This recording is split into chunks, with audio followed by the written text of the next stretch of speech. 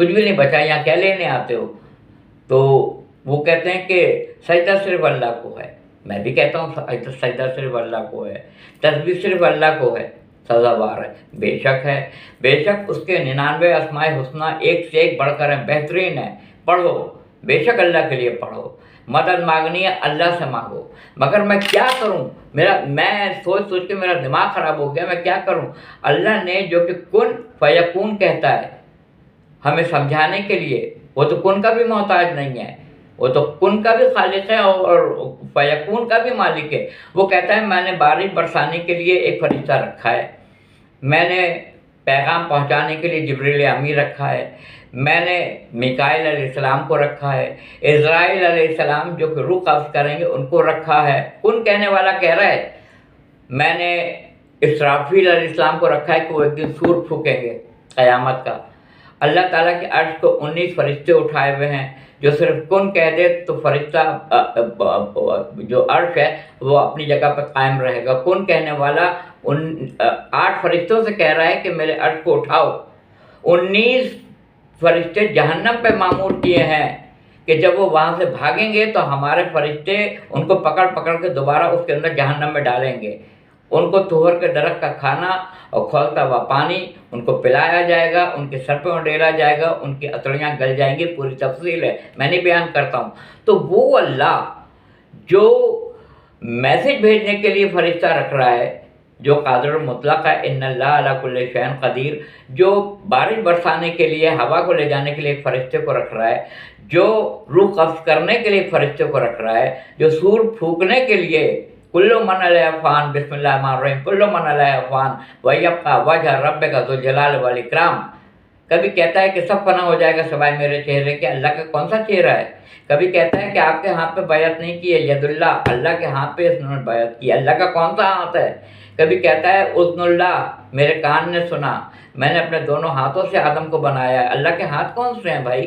اللہ کا چہرہ کون سا ہے؟ جدھر منہ اٹھا لو میرا چہرہ ہے۔ یہ آیت قرآن میں موجود ہے، ساری کی ساری موجود ہے۔ میرے کلام کرنے کے 3 طریقے ہیں، یا میں وحی کے ذریعے کرتا ہوں، یا میں بات کو القاء کر دیتا ہوں، دل میں اتار دیتا ہوں، یا میں پردے کے پیچھے سے گفتگو کرتا ہوں۔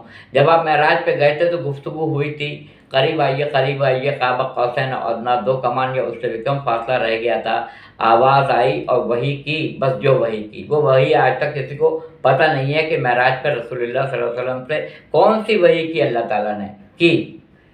حضرت موسیٰ علیہ السلام سے کہا کہ موسیٰ میں تمہارا رب ہوں، ادھر آ جاؤ۔ روشنی جب انہوں نے دیکھی، کس کی آواز تھی؟ کبھی لسان اللہ ہے، کبھی ید اللہ ہے، کبھی عین اللہ ہے، کبھی وجہ اللہ ہے، یہ سب کیا؟ اور آدم کو سجدہ کس نے ابتدا کس نے کرائی؟ غیر اللہ کے آگے پیشانی کو کس نے پہلے کہا کہ ٹیکنے کے لیے؟ اللہ تعالیٰ نے کہا۔ اس کا مطلب یہ نہیں ہے کہ سجدہ آدم کو ہو رہا تھا، اس کا مطلب ہے سجدہ امر الہی کو ہو رہا تھا، اللہ کے حکم کو سجدہ ہو رہا تھا۔ جہاں وہ حکم دے سر جھکا دو، جس چوکٹ پہ کہے سر جھکا دو، جہاں کہے کہ اپنے سر کو سر تسلیم خم کر دو وہاں کر دو۔ پہلے بیت المقدس کی طرف سجدہ کیا جاتا تھا۔